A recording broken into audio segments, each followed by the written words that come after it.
ನಮಸ್ಕಾರ ಗುರು, ನನ್ನ channel travel ಬಿನ್ಗೆ ಸ್ವಾಗತ ಸುಸ್ವಾಗತ. ಗುರು, ಕ್ರಿಸ್ಮಸ್ಗೆ 3 ದಿನ ರಜಾ. 3 ದಿನ ರಜಾ ಅವ್ರು ಕೊಟ್ಟಿಲ್ಲ, ನಾನೇ ತಗೊಂಡಿರೋದು. ಕ್ರಿಸ್ಮಸ್ಗೆ ಒಂದೇ ದಿನ ರಜಾ, ಬುಧವಾರ. ಗುರುವಾರ ನಂದು ವೀಕ್ ಆಫ್. ಇವತ್ತು ಮಂಗಳವಾರ ಸುಳ್ಳು ಹೇಳ್ಬಿಟ್ಟು ರಜಾ ತಗೊಂಡಿದೀನಿ. 3 ದಿನ ರಜಾ ಇದೆ. ಅದಕ್ಕೇನೆ ನಾನು ಜೀವದಾನ್ ಫೋರ್ಟ್ ನ ಪ್ಲಾನ್ ಮಾಡಿದೆ, ಜೀವದಾನ್ ಫೋರ್ಟ್ ಟ್ರೆಕ್ಕಿಂಗ್ ನ. ಈಗ ನಾನು ಪುಣೆಗೆ ಬಂದಿದ್ದೀನಿ ಜೀವದಾನ್ ಫೋರ್ಟ್ ಟ್ರೆಕ್ಕಿಂಗ್ ಮಾಡಕ್ಕೆ. ಆಕ್ಚುಲಿ ಜೀವದಾನ್ ಫೋರ್ಟ್ ಟ್ರೆಕ್ಕಿಂಗ್ ಮಾಡಕ್ಕೆ ನೀವು ಒಬ್ರೆ ಹೋಗ್ಬೋದು, ಆದ್ರೆ ಅಲ್ಲಿ ಮೇನ್ ಏನು ಅಂದ್ರೆ ಅಡ್ವೆಂಚರಸ್ ಆಕ್ಟಿವಿಟಿ, ಇದು ರ್ಯಾಪ್ಲಿಂಗ್ ಮತ್ತೆ ವ್ಯಾಲಿ ಕ್ರಾಸಿಂಗು. ಅದರಿಂದ ಏಜೆನ್ಸಿ ಮೂಲಕನೇ ನೀವು ಹೋಗ್ಬೇಕು, ಬುಕ್ ಮಾಡ್ಕೋಬೇಕು. ಅದಕ್ಕೆ ನಾನು ಒಂದು ಏಜೆನ್ಸಿ ಬುಕ್ ಮಾಡ್ಕೊಂಡಿದ್ದೀನಿ. ಈಗ ನಾನು ಪುಣೆಲಿ ಇದ್ದೀನಿ ಜೀವದಾನ್ ಟ್ರೆಕ್ಕಿಂಗ್ ಹೋಗಕ್ಕೆ. ಮತ್ತೆ ಅವರು 10:15 ಬಸ್ ಅಂತ ಹೇಳಿದಾರೆ ಇಲ್ಲಿಂದ, ಪುಣೆಯಿಂದ ಜೀವದಾನ್ ಫೋರ್ಟ್ಗೆ. ರಾತ್ರಿ ಅಲ್ಲಿ ತನಕ ಏನ್ ಮಾಡ್ಲಿ, ಇನ್ನ 5 ಗಂಟೆ ಅಷ್ಟೇನೆ. ಅದಕ್ಕೆ ಇಲ್ಲೊಂದು ಮಾಲ್ ಇದೆ, ಅಲ್ಲಿಗೆ ಹೋಗ್ತಾ ಇದ್ದೀನಿ. ಮತ್ತೆ ಪುಣೆ ಟು ಜೀವದಾನ್ ಫೋರ್ಟಿಗೆ 120 ಕಿಲೋಮೀಟರ್ ಇದೆ. ನಮಗೆ ರಾತ್ರಿ 10:15 ಬಸ್ ಬರುತ್ತೆ. ಗಡ್ಕರ್ ಅನ್ನೋ ಪ್ಲೇಸಿಗೆ ಹೋಗ್ಬೇಕು. ಆ ಪ್ಲೇಸ್ ಇಲ್ಲಿಂದ 120 ಕಿಲೋಮೀಟರ್ ಇದೆ. ಬೆಳಗಿನ ಜಾವ ಹೋಗಿ ತಲುಪ್ತೀವಿ, 4 ಗಂಟೆ 5 ಗಂಟೆಗೆಲ್ಲ ಹೋಗಿ ತಲುಪ್ತೀವಿ ಅಂತ ಹೇಳಿದ್ದಾರೆ. ಮತ್ತೆ ಅದು ಗಡ್ಕರ್ ಅನ್ನೋ ಪ್ಲೇಸ್ ಇಂದ ನಮ್ಮ ಟ್ರೆಕ್ಕಿಂಗ್ ಶುರು ಆಗುತ್ತೆ. 10:15 ತನಕ ಟೈಮ್ ಪಾಸ್ ಮಾಡ್ಬೇಕು ಗುರು. ಹೆಂಗ್ ಟೈಮ್ ಪಾಸ್ ಮಾಡೋದು ಅಂತ ಗೊತ್ತಾಗ್ತಾ ಇಲ್ಲ. ಇಲ್ಲಿ ಸರೌಂಡಿಂಗ್ ಪ್ಲೇಸಸ್ ಏನು ಇಲ್ಲ ಇಲ್ಲಿ ಪುಣೆಲಿ.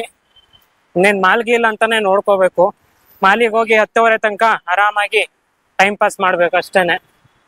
ಒಂದ್ ಪಾರ್ಕು ಸಿಗ್ತಾ ಇಲ್ಲ ಗುರು ಕುತ್ಕೊಳ್ಳೋಣ ಅಂದ್ರೆ. ಇನ್ನೇನ್ ಮಾಲ್ ಹತ್ತತ್ರ ಬಂದೆ. ಹೋಗಿ ಫಸ್ಟ್ ಏನಾದ್ರು ತಿನ್ಬೇಕು, ಅಷ್ಟು ಹೊಟ್ಟೆ ಹಸಿತಾ ಇದೆ ನನ್ಗೆ. ಗುರು, ಅಷ್ಟು ದೂರದಿಂದ ಮಾಲ್ಗೆ ಹೋಗೋಣ ಅಂತ ನಡ್ಕೊಂಡ್ ಬಂದೆ. 3 ಕಿಲೋಮೀಟರ್ ನಡ್ಕೊ ಬಂದೆ. ಇಲ್ಲಿ ನೋಡಿದ್ರೆ ಮಾಲೆ ಕ್ಲೋಸ್ ಗುರು, ಮಾಲೆ ಕ್ಲೋಸ್ ಮಾಡ್ಬಿಟ್ಟಿದ್ದಾರೆ ನೋಡಿ. ಇಲ್ಲಿ ಇದೇ ಸಿಟಿ ಒನ್ ಮಾಲ್ ಅಂತ ಕ್ಲೋಸ್ ಮಾಡ್ಬಿಟ್ಟಿದ್ದಾರೆ ಫುಲ್ಲು. ಈ ಸೈಡ್ ಇರೋದು ಮ್ಯಾಕ್ಸ್ ಶೋರೂಮ್ ಅಷ್ಟೇ, ಬಟ್ಟೆ ಶೋರೂಮು. ಅಷ್ಟು ದೂರದಿಂದ ಸುಮ್ಮನೆ ನಡ್ಕೊ ಬಂದಿದ್ದಾಯ್ತಲ್ಲ ಗುರು, ನನ್ ದುರಾದೃಷ್ಟ ನೋಡಿ. ಇದನ್ನೇ unlucky fellow. Mall full close ಮಾಡ್ಬಿಟ್ಟಿದ್ದಾರೆ. ಫುಡ್ ಕೋರ್ಟ್ ಇಲ್ಲ, ಎಂತಳು ಇಲ್ಲ, ಇಲ್ಲಿ ಬರೀ ಬಟ್ಟೆ ಅಂಗಡಿ ಇದೆ ಅಷ್ಟೇ ಮ್ಯಾಕ್ಸ್. ಈಗ ಆಚೆ ಕಡೆನೇ ಏನಾದ್ರು ತಿನ್ನಕ್ ನೋಡ್ಬೇಕು. ಏನ್ ಸಿಗುತ್ತೋ ಇಲ್ಲಿ ಗೊತ್ತಿಲ್ಲ. ಒಳ್ಳೆ ಹೋಟ್ಲಿಗೆ ಹೋಗ್ಬೇಕು. ಅಟ್ಲೀಸ್ಟ್ ಎಳ್ನೀರ್ ಸಿಕ್ಬಿಟ್ರೆ ಸಾಕು ಗುರು, ನಾನು ಕುಡ್ದ್ಬಿಡ್ತೀನಿ. ಎಳ್ನೀರ್ ಸಿಕ್ಕಿದ್ರೆ ಅದೇ 1-2 ಹೊಟ್ಟೆ ತುಂಬಾ ಕುಡ್ದ್ಬಿಟ್ರೆ ಸರಿಯಾಗಿ ಹೋಗ್ಬಿಡುತ್ತೆ. ಊಟನೇ ಬೇಕಾಗಿಲ್ಲ. ಸಾಯಕ್ಕಿಲ್ಲಿ ಎಳ್ನೀರು ಸಿಗ್ತಾ ಇಲ್ಲ. ಜ್ಯೂಸ್ ಅಂಗಡಿನೂ ಒಂದು ಕಂಡಿಲ್ಲ ಇಲ್ಲಿ. ಅಷ್ಟು ದೂರ ನಡ್ಕೊ ಬಂದೆ. ನಂಗಂತೂ ಸಾಕಾಗಿ ಹೋಗ್ಬಿಟ್ಟಿದೆ. ನೋಡ್ರಿ ಇವಾಗ ಏನ್ ಮಾಡೋದಪ್ಪ. ಈಗ ಯಾವ್ದಾದ್ರು ಹೋಟ್ಲು ನೋಡ್ಕೋಬೇಕು. ಯಾವ ಹೋಟ್ಲು ಚೆನ್ನಾಗಿದೆಯೋ ಇಲ್ಲಿ ಗೊತ್ತಿಲ್ಲ. ಅಷ್ಟು ದೂರದಿಂದ ನಡ್ಕೊ ಬಂದಿದ್ಕು ಯಾವ್ದೋ ಒಂದು ಚಿಕ್ಕ ಅಂಗಡಿ ಸಿಕ್ತು, ಜ್ಯೂಸಿಂದ ಅಂಗಡಿ. ಇಲ್ಲೇ ಇದೆ ನೋಡಿ ಜ್ಯೂಸಿಂಗ್ ಅಂಗಡಿ. ಇಲ್ಲಿ ಒಂದ್ ಜ್ಯೂಸ್ ಆದ್ರೂ ಕುಡಿಯೋಣ. ಚೀಕು ಜ್ಯೂಸ್ ಹೇಳಿದೀನಿ. ಚೀಕು ಜ್ಯೂಸ್ ಕುಡ್ಕೊಂಡು ನನ್ನ ಪಿಕಪ್ ಪಾಯಿಂಟ್ ಲೊಕೇಶನ್ ಹತ್ರ ಹೋಗ್ಬೇಕು. ಸಪೋಟ ಶೇಕ್ ಬಂತು, ಟೇಸ್ಟ್ ಮಾಡೋಣ ಯಾವ ತರ ಇದೆ ಅಂತ.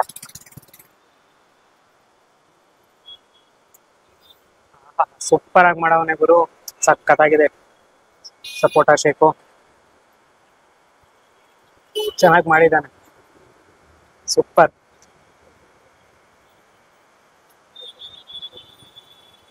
ಇದು ಕುಡ್ದ್ಬಿಟ್ಟು ಮತ್ತೆ ನಾನು ಪಿಕಪ್ ಪಾಯಿಂಟ್ ಲೊಕೇಶನ್ ಹತ್ರ ಹೋಗ್ಬೇಕು. ಮತ್ತೆ ಸುಮ್ನೆ ಈಗ 3 ಕಿಲೋಮೀಟರ್ ನಡ್ಕೊಂಡು ಹೋಗ್ಬೇಕು. ಸುಮ್ನೆ ಬಂದಿದ್ದಾಯ್ತು. ಈಗ ಏನಾದ್ರು ತಿನ್ಕೊಂಡು ಹೋಗೋಣ ಮಾಲಲ್ಲಿ ಅಂತ ಬಂದೆ, ಮಾಲ್ನೇ ಕ್ಲೋಸ್ ಮಾಡ್ಬೇಕಾ? ಆನ್ ದಿ ವೇ ಹೋಗ್ಬೇಕಾದ್ರೆ ಯಾವ್ದಾದ್ರು ಹೋಟ್ಲು ಸಿಕ್ಕಿದ್ರೆ ಅಲ್ಲೂ ಊಟ ಮಾಡ್ಕೊಬಿಡ್ಬೇಕು. ಊಟ ಮಾಡ್ಕೊಂಡು ರೈಟ್ ಹೇಳ್ಬೇಕು. ಈಗ ಸಪೋಟ ಶೇಕು ಟೇಸ್ಟ್ ಚೆನ್ನಾಗಿದೆ ಗುರು. ಅಂತೂ ಇಂತೂ ಒಂದು ಹೋಟ್ಲು ಸಿಕ್ತು. ಹೋಟ್ಲಾಗಿ ಬಂದ್ಬಿಟ್ಟು ಈರುಳ್ಳಿ ದೋಸೆ ಆರ್ಡರ್ ಮಾಡಿದ್ದೀನಿ. ಅಂದ್ರೂ ನಮ್ ಸೈಡ್ ತರ ಇವ್ರಿಗೆ ಅಡಿಗೆ ಮಾಡಕ್ ಬರಲ್ಲ ಗುರು. ಈರುಳ್ಳಿ ದೋಸೆ ಅಂದ್ರೆ ನಮ್ ಸೈಡ್ ಯಾವ ತರ ಇರುತ್ತೆ ಇಲ್ಲಿ ನೋಡಿ. ಈರುಳ್ಳಿ ದೋಸೆ ಯಾವ ತರ ಇದೆ ಅಂತ ಟೇಸ್ಟ್ ಮಾಡೋಣ ಬನ್ನಿ, ಯಾವ ತರ ಇದೆ ಈರುಳ್ಳಿ ದೋಸೆ ಅಂತ. ಓಕೆ ಓಕೆ, ಈರುಳ್ಳಿ ದೋಸೆ ಅಂದ್ರೂ ಮನೆ ಊಟದ ಮುಂದೆ ಯಾವ ಹೋಟ್ಲ್ ಊಟನೂ ಇಲ್ಲ. ನಾನು ಪಿ ಜಿಲಿ ಇರೋದು. ಪಿ ಜಿಲಿ ಇನ್ನೇನು ಊಟ ಅಂತೂ ಕೇಳಂಗೆ ಇಲ್ಲ. ಪಿ ಜಿಲಿ ಊಟ ಚೆನ್ನಾಗಿಲ್ಲ ಅಂದ್ರೆ ಆಚೆ ಕಡೆ ಮಾಡ್ತೀನಿ. ನನ್ಗಂತೂ ಆಚೆ ಕಡೆ ತಿಂದು ತಿಂದು ತಿಂದು ಸಾಕಾಗೋಗಿದೆ. ಮನೆಗಂತೂ ಮನೆ ಊಟ ಯಾವಾಗ ಸಿಗುತ್ತೋ ಅಂತ ಕಾಯ್ತಾ ಇರ್ತೀನಿ ನಾನು. ಚಿಕ್ಕವರಿದ್ದಾಗ ಚಿಕಕಾಂಚಲಿ ಮಾಡ್ತಾ ಇದ್ವಿ, ಅದ್ ಸರಿ ಇಲ್ಲ ಇದ್ ಸರಿ ಇಲ್ಲ ಅಂತ. ಅಂದ್ರೆ ಈಗ ಮನೆ ಊಟ ಸಿಗುದೇ ಸಾಕು ಅಂತ ಅನ್ನಿಸ್ತಾ ಇರುತ್ತೆ ನನ್ಗಂತೂ. ರೊಟ್ಟಿ, ಬೆಂಡೆಕಾಯಿ ಪಲ್ಯ, ರೊಟ್ಟಿ ಎಣ್ಗಾಯಿ ಪಲ್ಯ, ರೊಟ್ಟಿ ಹಾಗಲಕಾಯಿ ಪಲ್ಯ ಯಾವ ತರ ಇರುತ್ತೆ. ಅದ್ರ ಮುಂದೆ ಯಾವ ಪಿಜ್ಜಾನು ಇಲ್ಲ, ಯಾವ ಬರ್ಗರು ಇಲ್ಲ. ರೊಟ್ಟಿ ರೊಟ್ಟಿ ಬೆಂಡೆಕಾಯಿ ಪಲ್ಯ ಅಂದ್ರೆ 3-4 ರೊಟ್ಟಿ ಬಾರ್ಸದೆ ನಾನಂತೂ. ನಮ್ಮ ಅಮ್ಮ ಅಂತೂ ಅಡುಗೆ ಚೆನ್ನಾಗಿ ಮಾಡ್ತಾರೆ ಗುರು. ಕೈ ರುಚಿ ಚೆನ್ನಾಗಿರುತ್ತೆ. ನಮ್ಮ ಅಮ್ಮನ ಕೈ ರುಚಿ ಮಿಸ್ ಮಾಡ್ತಾ ಇರ್ತೀನಿ. ಕೈ ರುಚಿ ಸೂಪರ್. ಇನ್ನೊಂದು ಫನ್ನಿ ವಿಚಾರ ಏನು ಅಂದ್ರೆ, ದೋಸೆ ತಿನ್ನಕ್ಕೆ ಸ್ಪೂನ್ ಕೊಟ್ಟವನೇ ಗುರು. ಸ್ಪೂನ್ ಯಾಕೆ ಕೊಟ್ಟಿದ್ರೆ ಅಂತ ಗೊತ್ತಾಗಿಲ್ಲ ದೋಸೆ ತಿನ್ನಕ್ಕೆ. ನಮಗೆಲ್ಲ ಕೈಯಲ್ಲಿ ತಿಂದೆ ಅಭ್ಯಾಸನಪ್ಪ, ಸ್ಪೂನ್ ಗೀನಲ್ಲೆಲ್ಲ ಇಲ್ಲ. ಕೈಯಲ್ಲಿ ತಗೋಬೇಕು, ಬಾರಿಸ್ತಾ ಇರ್ಬೇಕು ಅವ್ನಿಗೆ. ಈ ಸ್ಪೂನ್ ಯಾಕೆ ಕೊಟ್ಟವನೇ? ಇದ್ರಲ್ಲಿ ಏನು ಹೆಂಗ್ ತಿನ್ನೋದು ದೋಸೆನ? ನಿಮ್ಗೆ ಏನಾದ್ರು ಗೊತ್ತಿದ್ರೆ ಹೇಳಿ, ಯಾವ ತರ ತಿನ್ನೋದು ಅಂತ. ಈ ಸ್ಪೂನ್ ಅಲ್ಲಿ ದೋಸೆನ ಯಾವ ತರ ತಿನ್ನೋದು ಅಂತ.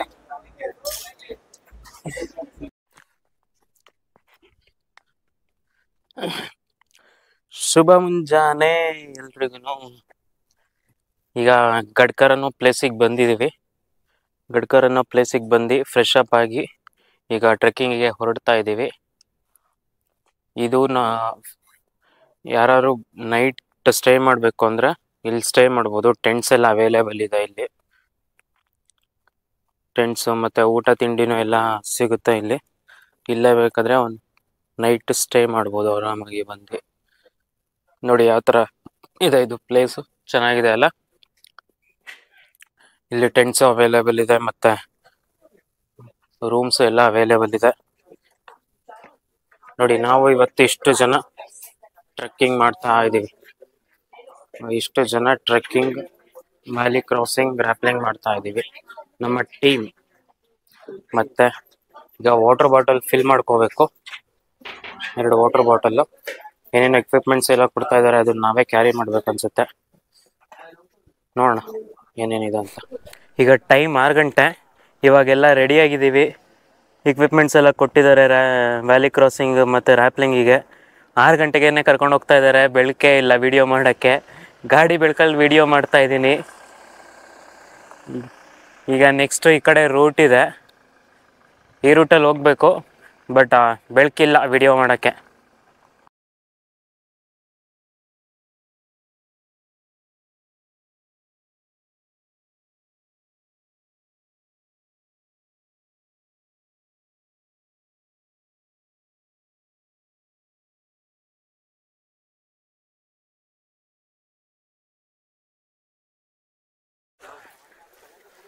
ನಡ್ಕೊಂಡು ಬಂದಿದ್ದೀವಿ. ಈಗ ಒಂದು ಸ್ವಲ್ಪ ಬೆಟ್ಟ ಹತ್ಕೊಂಡು ಇನ್ನು ಇಲ್ಲಿ ಸ್ಟೆಪ್ಸ್ ಇಲ್ಲಿ ಹತ್ಕೊಂಡು ಹೋಗ್ಬೇಕು. ಇಲ್ಲಿ ಹತ್ಕೊಂಡು ಮೇಲ್ಗಡೆ ಹೋಗಬೇಕು. ಇದೇ ವಾನರ್ಲಿಂಗ್ ಪಿನಾಕಲ್ಲು.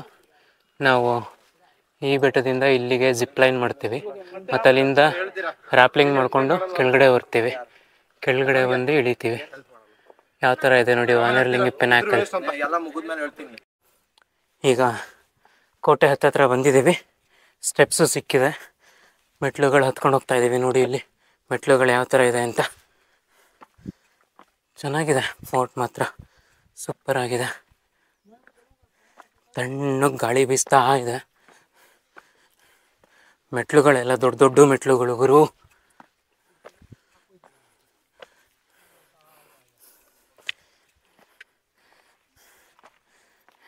ಇಲ್ಲಿ ವ್ಯೂ ತೋರಿಸ್ತೀನಿ ನೋಡಿ ಯಾವ ಥರ ಇದೆ ವ್ಯೂ.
ಇಲ್ಲಿ ನೋಡಿ ಇಲ್ಲೊಂದು ಸ್ವಲ್ಪ ಇನ್ಕ್ಲೈನ್ಡ್ ಆಗಿದೆ ಮತ್ತು ಸ್ಟೆಪ್ಸು ಒಂದು ಸ್ವಲ್ಪ ಹೈಟ್ ಜಾಸ್ತಿ ಇದೆ, ಕಾಲು ಎತ್ತೆತ್ತಿಡಬೇಕು.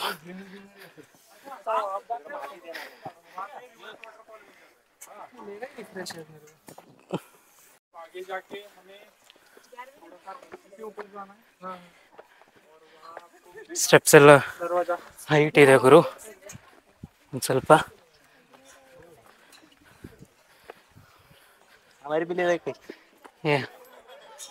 ಯೆಸ್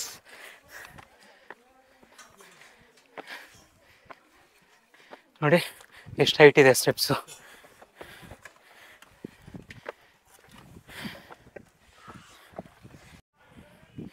ಇಲ್ಲಿ ಈ ರೇಲಿಂಗ್ಸ್ ಹಾಕಿರೋದ್ರಿಂದ ಪರವಾಗಿಲ್ಲ, ಒಂದು ಸ್ವಲ್ಪ ಹಿಡ್ಕೊಂಡು ಹತ್ಬೋದು, ರೇಲಿಂಗ್ಸ್ಗಳನ್ನ ಹಿಡ್ಕೊಂಡು. ಇಲ್ಲೊಂದು ಸ್ವಲ್ಪ ಡಿಫಿಕಲ್ಟ್ ಇದೆ ಟ್ರೆಕ್ಕಿಂಗ್. ಅಲ್ಲಿ ನೋಡಿ ಇನ್ನು ಫುಲ್ ಇನ್ಕ್ಲೈನ್ಡ್ ಆಗಿದೆ, ಅಲ್ಲಿ ಕಷ್ಟ, ಒಂದು ಸ್ವಲ್ಪ ಕಷ್ಟ ಅಷ್ಟೇ, ಜಾಸ್ತಿ ಅಂತ ಏನು ಕಷ್ಟ ಏನಿಲ್ಲ, ಹತ್ಬೋದು. ಈ ಜೀವದ ಫೋರ್ಟಿಗೆ 2 ರೂಟ್ ಇದೆ, ಒಂದು ನಾನೇಘಾಟ್ ರೂಟು ಮತ್ತು ಇನ್ನೊಂದು ಗಡ್ಕರ್ ವಿಲೇಜ್ ಅಂತ.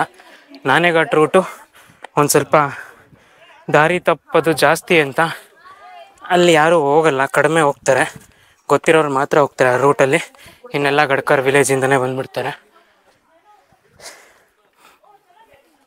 ಇಲ್ಲಿ ಇನ್ನೂ ಸ್ಟೀಪ್ ಆಗಿದೆ, ಮುಂದೆ ಬಂಡೆಗಳು ಜಾಸ್ತಿ.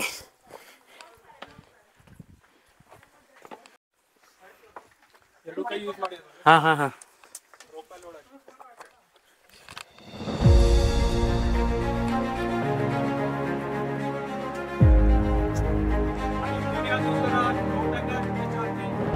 ಚಲೋ ಚಲೋ.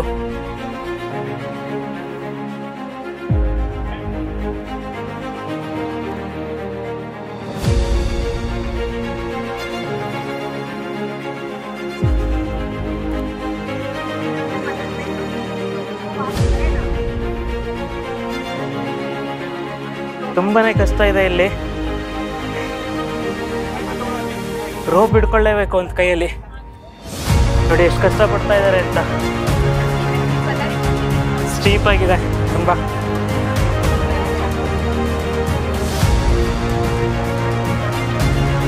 ಸ್ವಲ್ಪ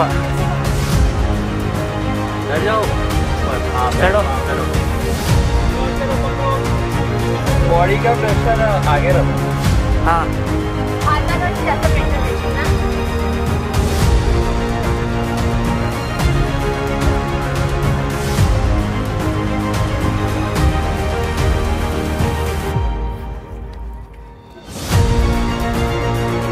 yes.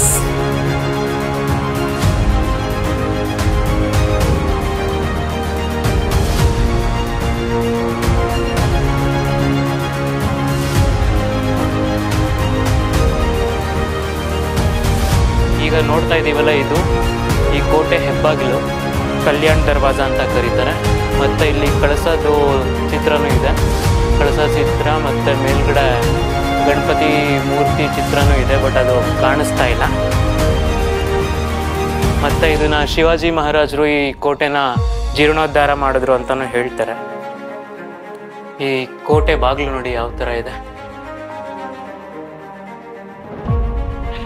ಎಷ್ಟು ವರ್ಷಗಳಾಯ್ತು ಈ ಕೋಟೆ ಬಾಗಿಲು ಕಟ್ಟಿ. ಇನ್ನು ಎಷ್ಟು ಚೆನ್ನಾಗಿದೆ ನೋಡಿ ಬಾಗಿಲು. ಅದೇ ಈಗಿನ ಕಾಲದಲ್ಲೂ ಕಟ್ಟಿರ್ತಾರೆ, ಎಲ್ಲ ಗೆದ್ಲು ತಿಂಡಿ ಹಾಳಾಗೋಗುತ್ತೆ. ಈ ಬಾಗಿಲುಗಳು ನೋಡಿ, ಗೆದ್ಲೂ ತಿಂದಿಲ್ಲ, ಏನೂ ಇಲ್ಲ. ಇನ್ನೂ ಎಷ್ಟು ಚೆನ್ನಾಗಿದೆ ಬಾಗಿಲು. ಈ ಜೀವಧನ್ ಫೋರ್ಟ್ ಇತಿಹಾಸ ನೋಡಿದ್ರೆ ಶಾತವಾಹನರ ಕಾಲಕ್ಕೆ ಹೋಗುತ್ತೆ. ಶಾತವಾಹನರ ಕಾಲದಲ್ಲಿ ಈ ಜೀವಧನ್ ಫೋರ್ಟ್ನ ನಿರ್ಮಾಣ ಮಾಡಿದ್ರು ಅಂತ ಇತಿಹಾಸ ಹೇಳುತ್ತೆ.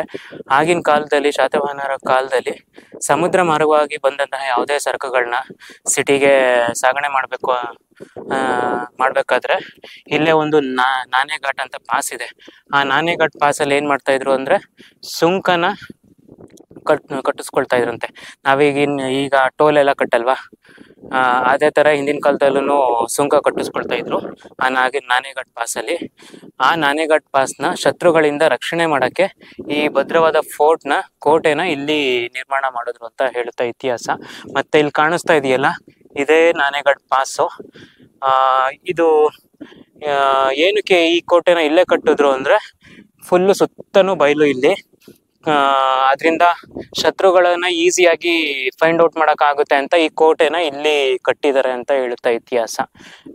ಕಣ್ಣು ಎಷ್ಟೇ ದೂರ ನೋಡಿದ್ರೂ ಫುಲ್ಲು ಬಯಲು ಪ್ರದೇಶ ಇದು. ಸೊ ಶತ್ರುಗಳನ್ನ ಈಸಿಯಾಗಿ ಫೈಂಡ್ ಔಟ್ ಮಾಡ್ಬೋದಿತ್ತು, ಅದರಿಂದ ಈ ಕೋಟೆನ ಇಲ್ಲಿ ಕಟ್ಟಿದ್ದಾರೆ. ಕೋಟೆ ಮೇಲೆ ಬಂದ್ವಿ, ಇನ್ನೂ ಒಂದು ಸ್ವಲ್ಪ ಹೋಗಬೇಕು, ಕೋಟೆ ಹತ್ತಬೇಕು. ಕಲ್ಯಾಣ್ ದರ್ವಾಜದಿಂದ ಒಳಗಡೆ ಬಂದ್ವಿ. ಈಗ ಒಳಗಡೆ ಬಂದು ಮೇಲೆ ಹತ್ಕೊಂಡು ಹೋಗ್ತಾ ಇದ್ದೀವಿ.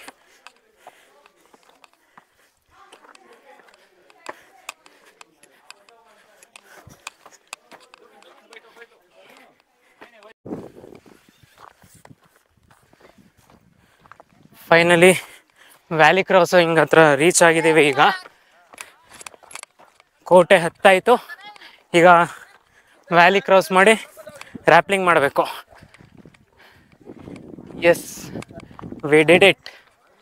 ಇಲ್ಲೆಲ್ಲ ಹಗ್ಗ ಕಟ್ಟಿದ್ದಾರೆ ವ್ಯಾಲಿ ಕ್ರಾಸಿಂಗಿಗೆ. ಮತ್ತು ಇಲ್ಲಿ ಎಂಕಲ್ಲೆಲ್ಲ ಸೌತೆಕಾಯಿ ಎಲ್ಲ ಇಟ್ಕೊಂಡು ಮಾರ್ತಾ ಇದ್ದಾರೆ ನೋಡಿ. ಇಲ್ಲಿ ಸದ್ಯ ಸೌತೆಕಾಯಿ ಎಲ್ಲ ಇದೆ. ಇಲ್ಲಿ ತೋರಿಸ್ತೀನಿ ನೋಡಿ ರ್ಯಾಪ್ಲಿಂಗ್ದು ಹಗ್ಗ ಎಲ್ಲ ಯಾವ ಥರ ಕಟ್ಟಿದ್ದಾರೆ ಅಂತ.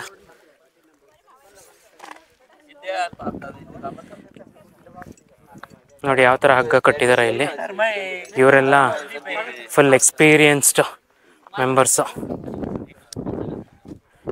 ಇಲ್ಲಿಂದ ಅಲ್ಲಿಗೆ ವ್ಯಾಲಿ ಕ್ರಾಸಿಂಗ್ ಜಿಪ್ ಲೈನಲ್ಲಿ ಹೋಗಬೇಕು, ಮತ್ತು ಅಲ್ಲಿಂದ ರ್ಯಾಪ್ಲಿಂಗ್ ಮಾಡ್ಕೊಂಡು ಕೆಳಗಡೆ ಇಟ್ಕೊಂಡು ಹೋಗ್ಬೇಕು.